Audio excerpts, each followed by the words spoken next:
আসসালামু আলাইকুম, আশা করি সবাই ভালো আছেন। তো আজকে আমরা রান্না করব বড় একটা রুই মাছের মাথা দিয়ে কয়েকটা মাছ ভুনা করব। মূলত এই জন্য কয়েকটা মাছ আমরা ধুয়ে ভালো করে হলুদ মাখায়ে কড়াইতে দিয়ে দিচ্ছি ভাজার জন্য। তো ভাজার কিছুক্ষণ পরে দেখি লাল হয়ে আসছে।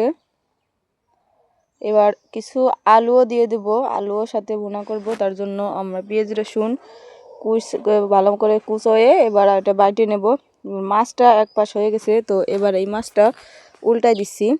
উল্টাই দিয়ে বাকি ওই পাশ হওয়ার জন্য অপেক্ষা করব। তো এর জন্য কিছু শুকনো জাল নিয়ে নিছি পানিতে ধুয়ে। এবার কিছু মাছ বাকি আছে ভাজার জন্য। আমার আয়শা সিদ্দিকা মশলা বাটে, অপূর্ব এক দৃশ্য দেখেই মন জুড়াই গেল। তো সে তার নানুকে দেখছে মশলা বাটতে, তার কারণে সেও বাটতেছে। কত সুন্দর করে দেখেন। তো আমার মাছ ভাজা শেষ, এখন এইগুলো একটা একটা করে উঠাই নিচ্ছি। একটু লাল লাল করে ভাজি করবেন, যাতে মাছটা খেতে ভিতরে মশলায় দেওয়ার সময় একেবারে ভাঙে চুরে না যায়। আর মূলত আমি এইভাবে রান্না করব বলেই এই মাছটা এরকম ভেজে নিছি। তো এখন শেষ পর্যায়ে যে 2-3টা মাছ ছিল আর মূল যে মাথাটা ওইটা ছিল, তো ওইটা ভালো করে ভাজে নিছি। ওটা অনেক সময় ভাজা হয় না। তো মশলা বাটা শেষ, এবার এখানে আলু রেডি, আলুগুলো ভাজে নেব।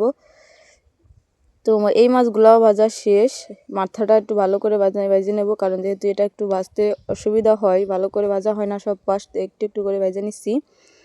আর যে বাকি মাছগুলো ছিল সব মাছগুলো ভাজা হয়ে গেছে। তো এটারে ভালো করে ভাজে নেব এবার। তো ভাজা শেষে এখন আলু দিয়ে দিচ্ছি কড়াইতে, আলুগুলো ভাজে নেব।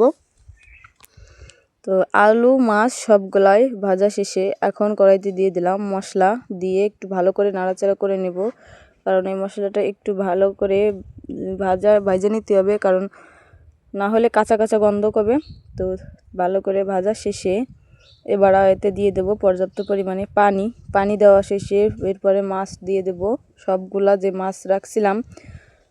তো এটাকে আবার কিছুক্ষণ আমি করে নিচ্ছি, জাল দিয়ে নিচ্ছি, যাতে এইগুলাও ভালো করে সিদ্ধ হয়ে যায় মশলাটাও। তো সব সিদ্ধ হওয়া শেষে ভালো করে জাল উঠলে এখন আমি প্রথমে মাথাটা দিয়ে দিছি মাছের। এবার বাকি যে মাছগুলো ছিল সব মাছ একসঙ্গে দিয়ে দিচ্ছি।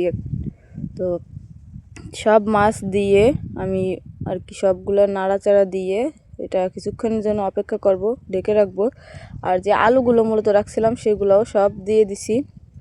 দেওয়া শেষে এখন একটু নাড়াচাড়া দিয়ে রাখতেছি।